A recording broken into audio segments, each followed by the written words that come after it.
原来这才是红糖发糕最好吃的做法，蓬松暄软还有劲道。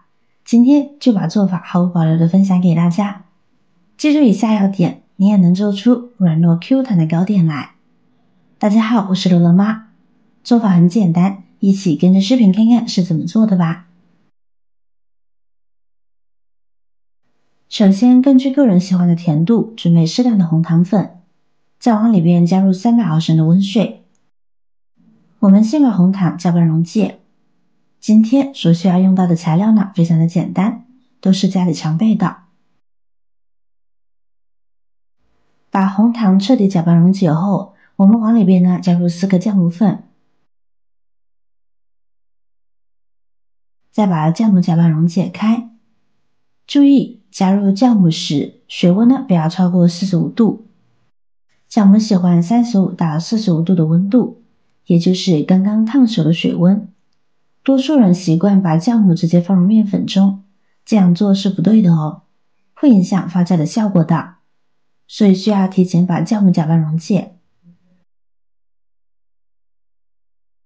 等到酵母完全溶解后，我们往里边呢加入1碗的面粉，1碗的木薯粉。面粉如果是低筋面粉，那效果就更好了。之所以加入木薯粉，是为了增加制作出来的发糕的粘度，并且增加它的咬劲，使其入口时更加的富有嚼劲，软糯弹牙，还能使成品看上去松软可口。用打蛋器将其充分的调拌均匀，看看这种粘稠感，这是单用面粉做不出来效果的。过程中如果不能精准把握用量，导致太干或者是太稀，喜欢奶香味的，太干了可以加些许的牛奶，太稀了就加入面粉就好。就一直搅拌至没有干面粉，这里非常的重要。想要发糕整出来不发稀，口感又松软，面糊需要浓稠，就调至这样，把面糊捞起来，面糊不会轻易断掉，呈一股线形，这样的面糊是最好的。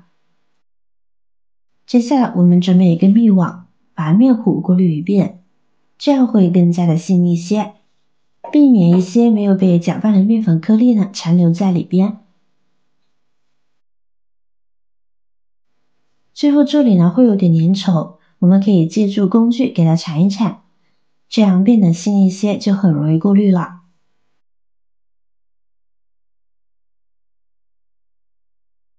好了，过滤结束。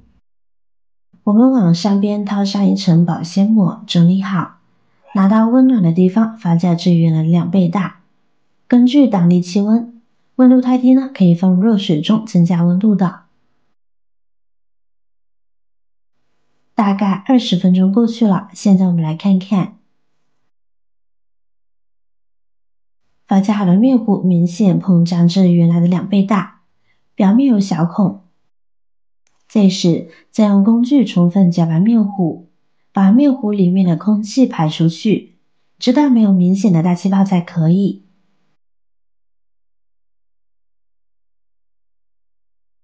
同时我们可以往里边呢加入少许的玉米油，这样做可以增加发糕的柔软度和湿润度，可以在蒸发糕中形成气泡并保持湿润度，从而使蒸发糕更加的柔软，并且提高口感，使其更加的美味可口。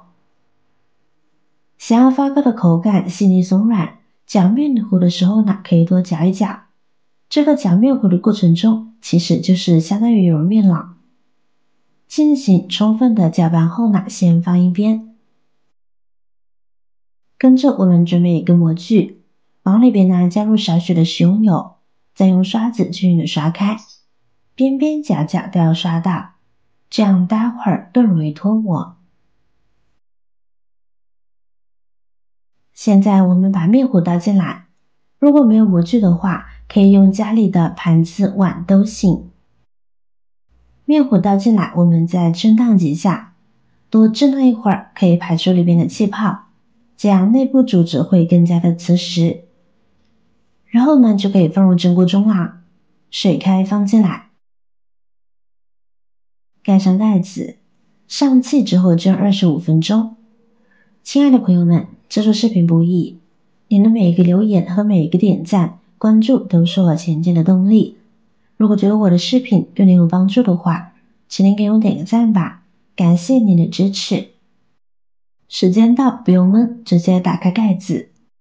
哇，红糖香味瞬间扑鼻而来，香呀！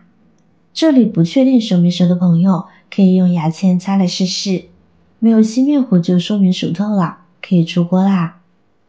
蓬松暄软、香甜可口的红糖发糕就做好啦，脱模即可享用。